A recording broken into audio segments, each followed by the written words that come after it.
พร้อมเดียวกันนั้นสื่อมวลชนลาวก็มีบทบาทความสำคัญต่อบรรดาการจัดตั้งสากลในการเป็นขัวตอนโฆษณาข้อมูลข่าวสารแก่สังคมหนึ่งในนั้นคือเวียกงานส่งเสริมเวียกงานโภชนาการในสาธารณรัฐประชาธิปไตยประชาชนลาวท่านนางอิชดิโกฮาโมผู้เชี่ยวชาญด้านการสื่อสารและการพัวพันขององค์การอาหารโลกประจำสาธารณรัฐประชาธิปไตยประชาชนลาวได้ให้สัมภาษณ์ต่อสื่อมวลชนเนื่องในโอกาสลงเคลื่อนไหวติดตามเบื้องบรรดากิจกรรมต่างๆในระหว่างวันที่ 15-19 ธันวาคม 2025 ที่แขวงจำปาสักและแขวงเสกองซึ่งทางองค์การอาหารโลกที่ให้การสนับสนุนได้ให้ฮู้ว่าองค์การอาหารโลกมียุทธศาสตร์การวางแผนนำพาสื่อมวลชนลาวไปเคลื่อนไหวเยี่ยมยามการจัดตั้งปฏิบัติโครงการที่ให้การสนับสนุนอยู่ต่างแขวงของสาธารณรัฐประชาธิปไตยประชาชนลาวในทุกๆปี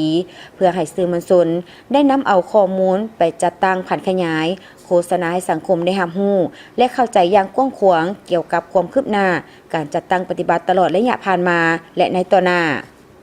อยู่ในองค์การอาหารโลกข้าพเจ้ารับผิดชอบเกี่ยวกับระดมทุนสำหรับกิจกรรม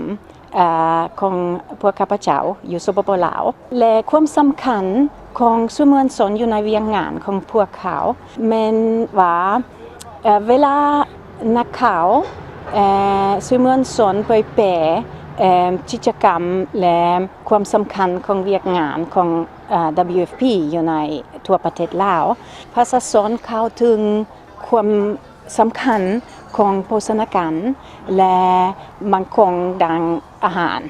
และจุดประสงค์ที่สองที่เคยได้คิดว่าความสำคัญที่สุดแม้นว่าเวลาบรรดาลงทุนทั่วโลกรับรู้ว่า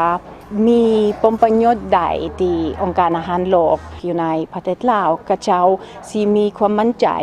ลงทุนอีกสำหรับนี้ข้าพเจ้าเห็นว่าเวียกองค์การอาหารโลกกับนักข่าวอยู่ทั่วประเทศลาวมันสำคัญที่สุดนับแต่ปี 2009 เวียกงานองค์การอาหารโลกอยู่สาธารณรัฐประชาธิปไตยประชาชนลาวเห็นว่าภายในตัวเมืองแม้นมีการเปลี่ยนแปลงและพัฒนาไว้หลายแต่ก็ยังเห็นว่าประชาชนอยู่เขตห่างไกลซอกลีกยังบ่ทันได้เข้าถึงเรื่องปัญหาเวียกงานโภชนาการเสบียงอาหารเด็กน้อยยังขาดสารอาหารดังนั้นสื่อมวลชนได้มีส่วนร่วมในการให้ข้อมูลข่าวสารเพื่อเฮ็ดแนวใดให้ประชาชนลาวบรรดาภาวรับรู้และเข้าใจต่อกับเวียกงานโภชนาการทางองค์การอาหารโลกจะพยายามให้การสนับสนุนต่อเวียกงานดังกล่าวให้เขาเจ้าได้เข้าถึงเฮ็ดให้ชีวิตการเป็นอยู่ได้รับการพัฒนาดีขึ้นในต่อหน้า